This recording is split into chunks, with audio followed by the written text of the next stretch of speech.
Uh, we work in a Brazilian university with the students of engineering and exact sciences.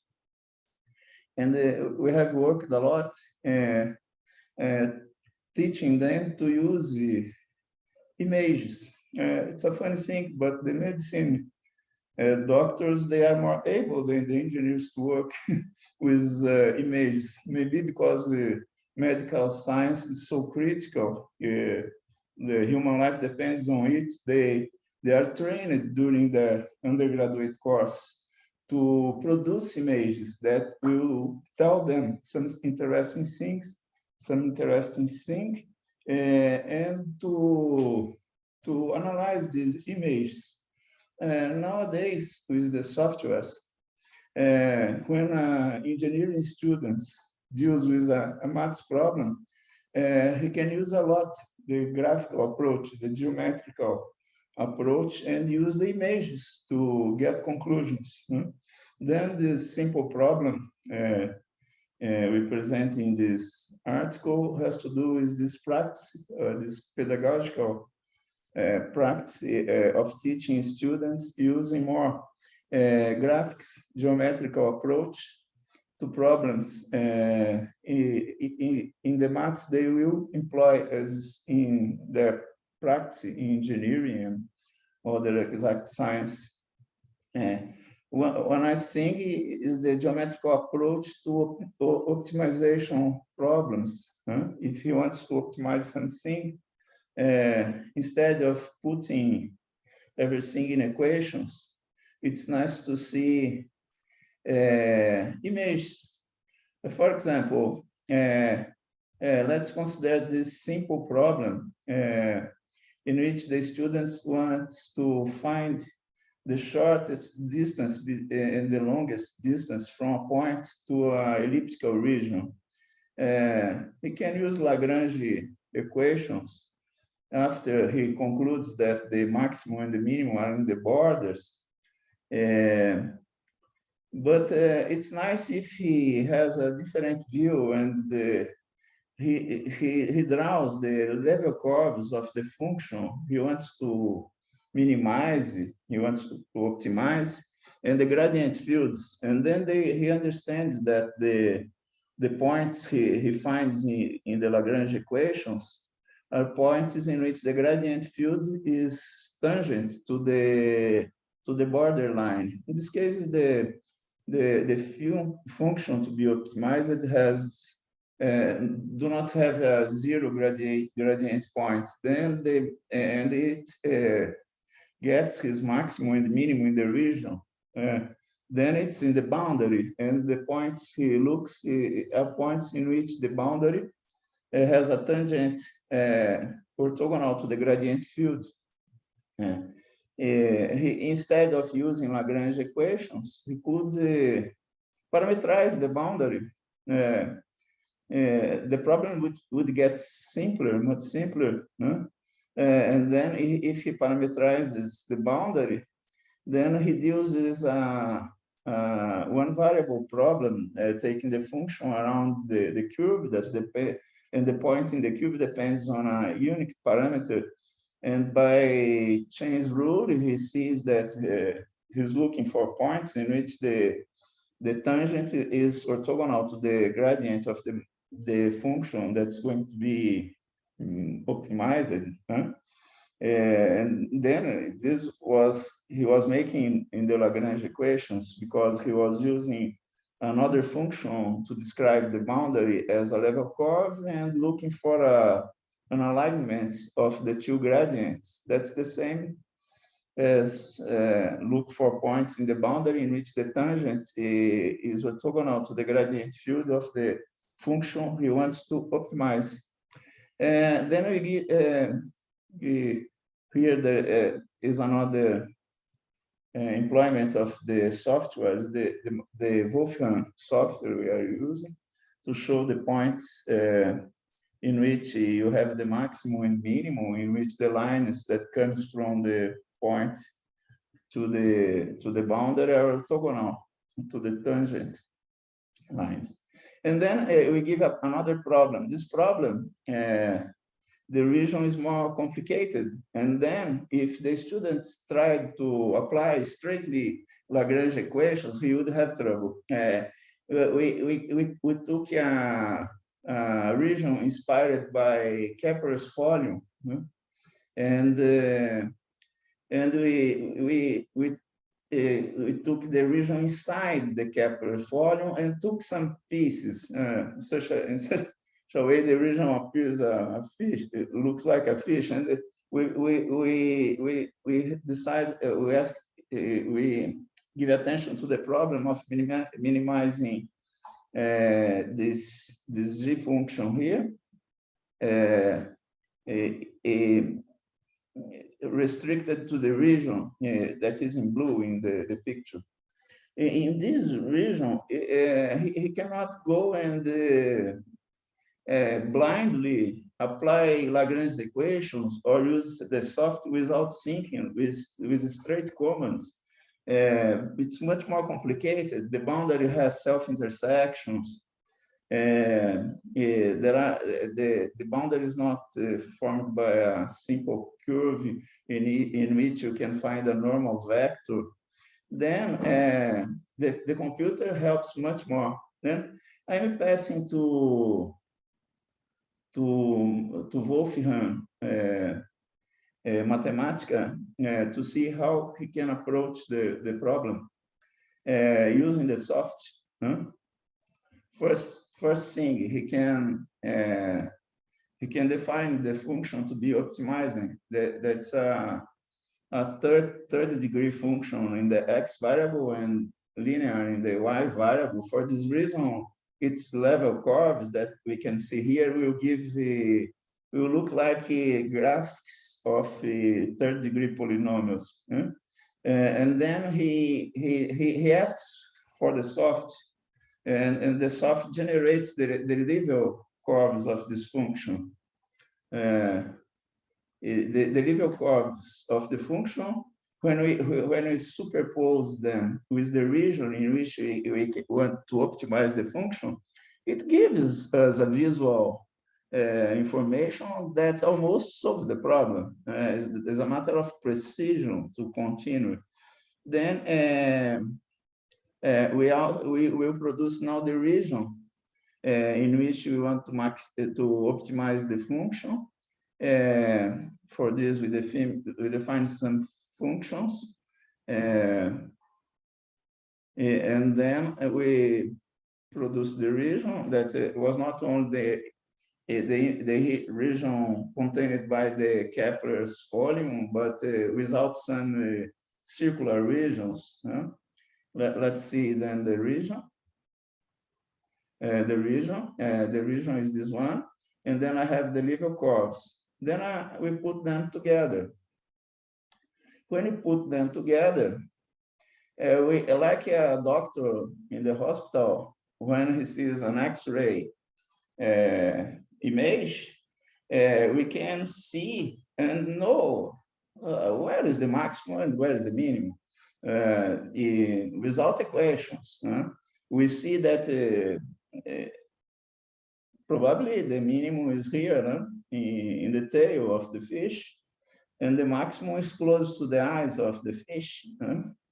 And it's around -6 and something a bit less than 1.8.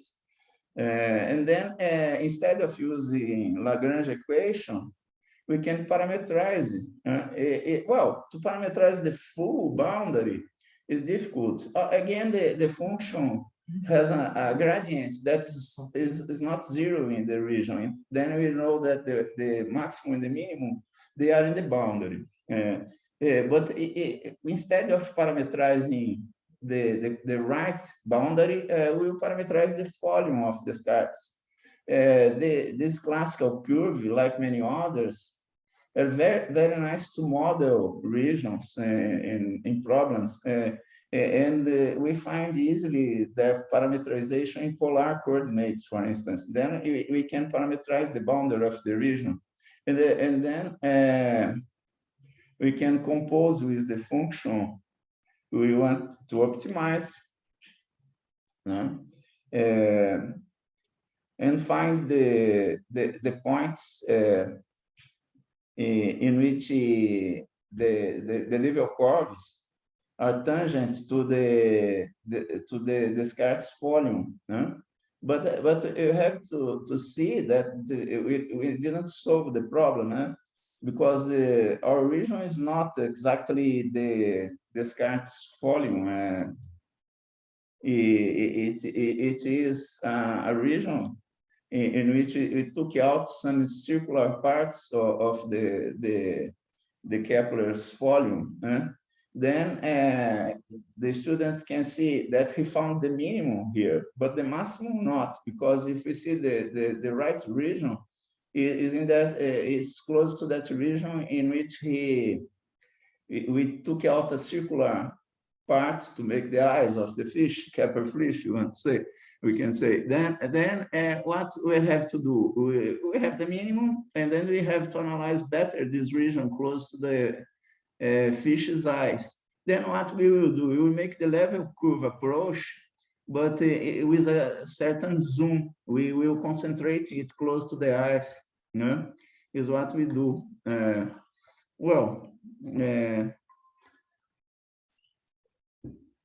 Then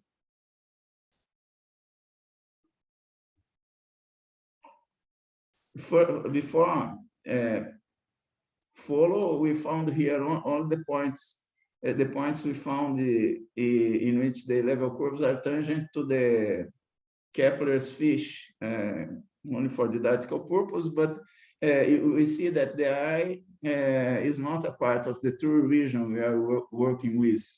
Then we'll have to find a more local image close to the eyes. Let's put the true region here. You see, the minimum is okay, is in the boundary, but the maximum not. It seems that if I think that between two level curves, I have infinite other ones, which, because of the intermediary values theorem, they follow all the values between the two. It looks that it's close to the eyes corners, probably because the tangents is very far. Then let's look to the eyes corners, and then we can parameterize this boundary part, which is defining the eyes of the fish. We define it, the parameterization. We see, and if we derive and look for a zero, here we have a problem. We have to localize the two corners of the eyes. Then what we do? We take the volume, this Descartes volume, the intersection of the Descartes volumes with the circle that we employed to make the eye. To find these points exactly, then we parameterize the circle, which is easier, and we have imposed the equations of the volume on it, and got a graphic and look for the intersection points as zeros of these functions. Then we applied Newton-Raphson method. It's nice that the students apply many different methods from many disciplines he's using. In the find roots in the Wolfram is the Newton-Raphson, because you have approximately the points. Then we follow and localize the 2 points, putting the values we found in the parameterization of the boundary of the eye. We found the 2 corners, and after finding the 2 corners, we saw the values of the function in the 2 corners. We saw that the biggest value was approximately 1.54, and then we put everything together